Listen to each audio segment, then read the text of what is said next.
এখনই এখনই আমরা জমাতে যাচ্ছি, মেহরবানি করে আপনারা দাঁড়িয়ে যান। আল্লাহু আকবার, আল্লাহু আকবার। আসসালামু আলাইকুম ওয়া রাহমাতুল্লাহ। আপনারা জানেন ঈদের শরীয়ত মাসালা অনুযায়ী রোজা রাখা হারাম।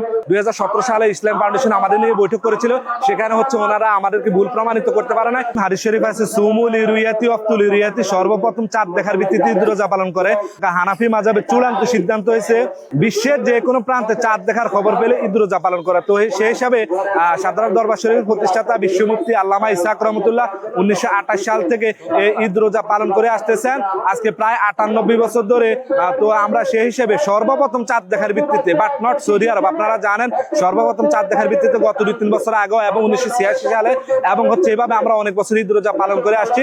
এবং কোরআন শরীফে আছে কুতিবা আলাইকুম সিয়ামু কামা কুতিবা আলাল লাযিনা মিন ক্বাবলিকুম লাআল্লাকুম তাত্তাকুন, তোমাদের উপর রোজা ফরজ করেছে। রোজা একদিন আগে ফরজ করে না 2 দিন, সেটা সারা দুনিয়ার জন্য সর্বাবস্থায়।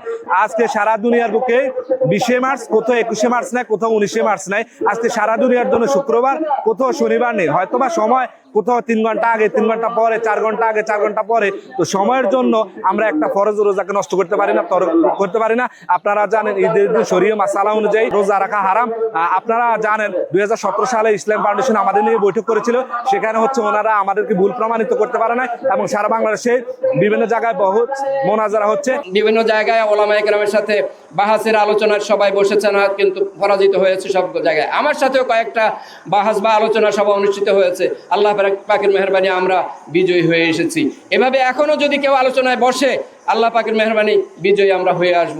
ইসলামিক ফাউন্ডেশনে আমরা বসেছি সেই 17 সালে, 2017-তে পরপর 2 দিন, সেই সকাল 10টা থেকে শুরু হয়ে আসর পর্যন্ত আলোচনা হয়েছে।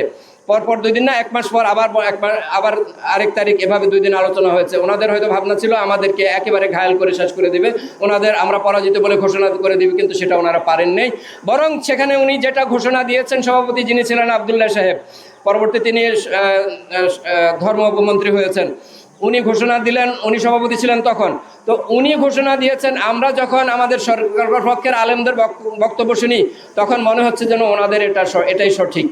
এরপরে যখন আমাদের প্রতিপক্ষ এই হুজুরদের, আমরা বামপার্টি ছিলাম, আমাদের দিকে ইশারা করে বলছেন, এই হুজুরদের আলোচনা যখন শুনি, তখন বোঝা যাচ্ছে যে না, ওনাদেরটা নয় বরং এনাদেরটাই সঠিক। এইভাবে তো হুট করে তো একটা কিছু করা যায় না, একটু আমাদের ভাবতে হবে। আপনারা আজকের আলোচনার প্রেক্ষিতে আপনারা 2 পক্ষের রিপোর্ট দিয়ে যান, আমরা পরবর্তীতে ভিডিও তো করা আছে, ভিডিওগুলো দেখবো, আপনাদের প্রতিবেদন দেখবো, দেখে পরে আমরা সিদ্ধান্ত জানিয়ে দেব।